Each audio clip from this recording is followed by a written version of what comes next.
Selamat pagi, perkenalkan nama saya Tiska Yohanandufi, saya dari tingkat 2C Prodi Teknologi Laboratorium Medis. Pada kesempatan kali ini saya akan membahas materi tentang mekanisme interaksi antigen dan antibodi dengan tujuan untuk memenuhi nilai tugas imunoserologi. Nah, bicara mengenai interaksi antigen dan antibodi, kita perlu tahu terlebih dahulu apa sih antigen itu, apa sih antibodi itu. Nah, mari kita lihat slide berikutnya.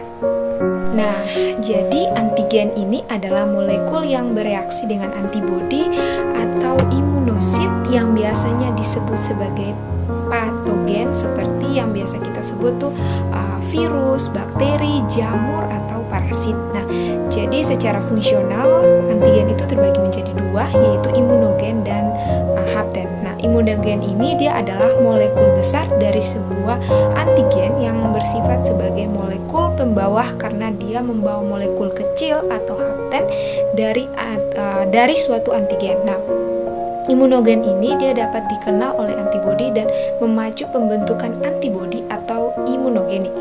Nah, yang kedua itu hapten. Hapten itu dia adalah molekul kecil yang mempunyai kandungan antigenik atau molekul karier yang diikat oleh molekul besar atau imunogen. Jadi hapten ini dia tidak dapat memacu produksi antibodi jika tidak berikatan dengan molekul besar, sehingga dia disebut sebagai molekul non-imunogenik. Nah, apa itu antibodi? Nah, antibodi itu dia biasa kita sebut dengan imunoglobulin. Dia itu adalah semacam serum protein yang ada di dalam darah, sehingga dia merupakan bahan dasar dari pertahanan tubuh kita terhadap infeksi. Jadi bisa kita sebut antibodi itu kayak semacam racun yang dihasilkan dari tentara yang ada di tubuh kita, supaya dia tuh bisa melawan infeksi yang akan masuk ke dalam tubuh kita. Jadi secara umum itu antibodi itu dia terbagi menjadi 5, yaitu imunoglobulin A, imunoglobulin G, M, E, dan D. Itu adalah 5 jenis dari antibodi. Nah, jadi apa sih interaksi antigen antibodi itu? Nah, jadi interaksi antigen antibodi itu, atau yang biasa kita sebut dengan reaksi antigen antibodi, dia merupakan interaksi kimia antara antibodi yang dihasilkan oleh sel B dan antigen selama reaksi imun. Jadi reaksi ini merupakan reaksi mendasar dalam tubuh yang membuat tubuh dilindungi dari molekul asing yang kompleks seperti patogen dan racun kimianya. Oke, jadi interaksi antara antigen dan antibodi ini dia terjadi secara alamiah ya. Jadi di mana interaksi ini dia berguna untuk mengeliminasi antigen yang berbahaya bagi tubuh kita.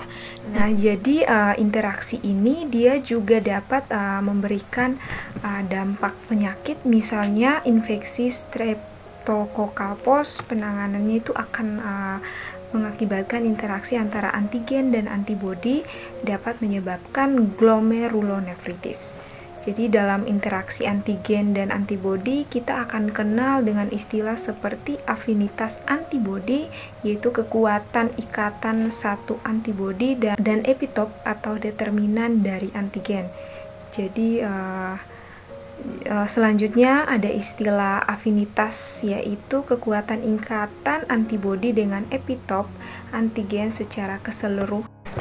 Selanjutnya itu ada istilah afinitas, yaitu kekuatan ikatan antibodi dengan epitop antigen secara keseluruhan dengan epitop dari antigen. Di mana pada afinitas ini kita ketahui bahwa antigen untuk antigen yang polivalen, jadi dia lebih dari satu determinan. Nah, ini pada gambar ini kita bisa lihat bahwa ada hubungan antara valensi dan afiditas pada interaksi antara antigen dengan antibodi. Di mana pada gambar pertama ini itu untuk valensi yang bersifat bersifat monovalen. Jadi epitopnya itu ada 1, maka afiditas interaksi antara antigen dan antibodi hanya terjadi pada satu epitop dengan satu FAC dari antibodi sehingga aviditasnya itu dinyatakan rendah. Lalu pada imunoglobulin G itu di mana valensi interaksi yang sifatnya bivalen, maka ada dua sisi dari FAC dari imunoglobulin G ini itu dia berikatan dengan epitop antigen sehingga aviditas dalam kasus ini dia adalah tinggi. Lalu pada imunoglobulin M, imunoglobulin ini dia cenderung ya memiliki bentuk seperti pentamer yang kita tahu ya. Jadi dia punya 5 cabang sehingga dia bisa berikatan dengan antigen yang polivalen. Jadi punya hingga 10 epitop sehingga dia ikatan atau aviditas dari interaksi ini bisa dinyatakan sangat kuat. Oke, lanjut. Nah, ini adalah gambarnya. Nah, ini adalah prinsip dari antibodi dan antigen, di mana antibodi ini kan dia memiliki sisi yang aktif berikatan dengan antigen. Itu dia disebut dengan FAC, sedangkan antibodi pada permukaannya mempunyai epitop, yaitu determinan dari antigen itu sendiri, itu yang akan dikenali oleh antibodi. Oke, lanjut.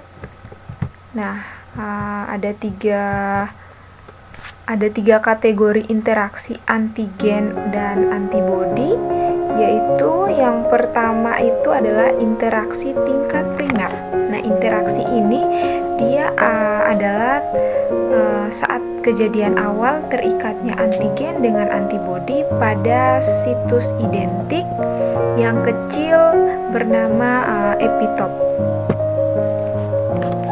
Lalu interaksi yang kedua itu adalah interaksi tingkat sekunder. Dia ini terdiri atas beberapa jenis interaksi, diantaranya ada netralisasi, aglutinasi, presipitasi, fagositosis, dan sitotoksis.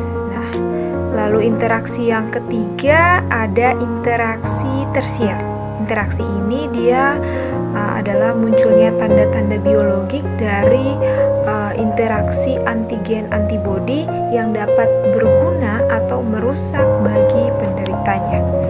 Oke, next.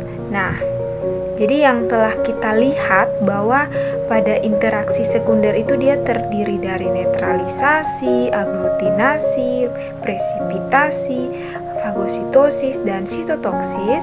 Pada slide ini saya akan jelaskan bagaimana reaksi-reaksi yang ada di interaksi sekunder yang dapat terjadi. Nah, pertama kita bahas mengenai interaksi netralisasi.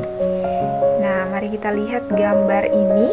Nah, yang pertama itu untuk interaksi netralisasi. Mari kita lihat pada gambar ini.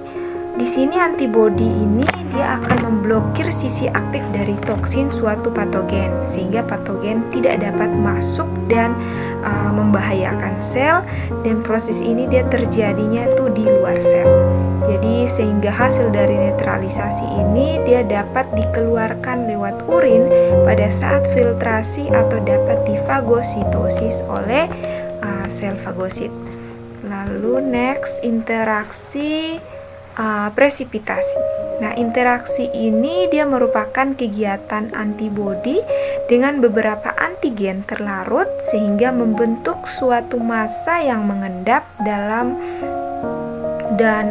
proses ini dia akan memudahkan fagositosis di dalam tubuh. Lalu untuk interaksi yang berikut ada interaksi aglutinasi. Interaksi ini dia merupakan pengikatan antibodi pada antigen partikulat berukuran besar yang dapat menghasilkan suatu gumpalan. Nah, apa sih perbedaan antara interaksi presipitasi dan interaksi aglutinasi? Nah, jadi interaksi presipitasi itu dia terlarut, sedangkan kalau interaksi aglutinasi itu gumpalannya itu dia terlihat jadi tidak terlarut. Nah, pada interaksi aglutinasi dia ada dua jenis, yaitu aglutinasi pasif dan aglutinasi aktif. Jadi aglutinasi aktif itu dia terjadi secara alami pada antibodi, dia langsung menempel pada sel atau partikel antigennya, sedangkan aglutinasi pasif itu antigennya itu dia harus berikatan terlebih dahulu dengan partikel karir terlebih dahulu supaya bisa berikatan dengan antibodi. Oke, next. Dari ketiga interaksi tersebut, yaitu interaksi aglutinasi, presipitasi, dan netralisasi ini, dia akan memicu reaksi opsonisasi sehingga terjadi proses fagositosis oleh sel fagosit. Oke, lanjut. Nah, jadi interaksi selanjutnya itu adalah interaksi atau sistem komplement. Jadi interaksi ini dia melibatkan protein komplement yang aktif saat ada infeksi, dan aktivitas dari sistem komplement ini dia akan menginduksi terjadinya fagositosis, inflamasi, dan juga lisis sel. Oke, next. Nah, jadi untuk interaksi sistem komplement ini dia ada 3 macam, yaitu classical pathway,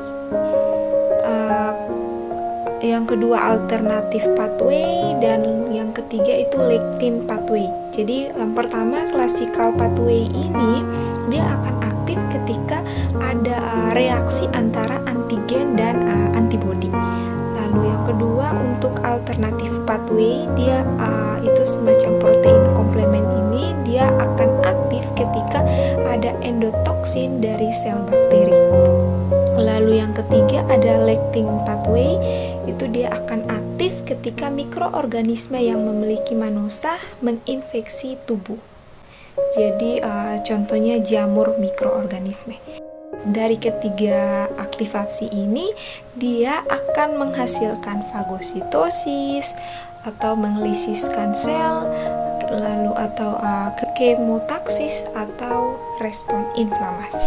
Baik, terima kasih atas perhatiannya. Sekian materi yang bisa saya sampaikan, dan semoga materi hari ini bermanfaat untuk kita semua. Selamat pagi.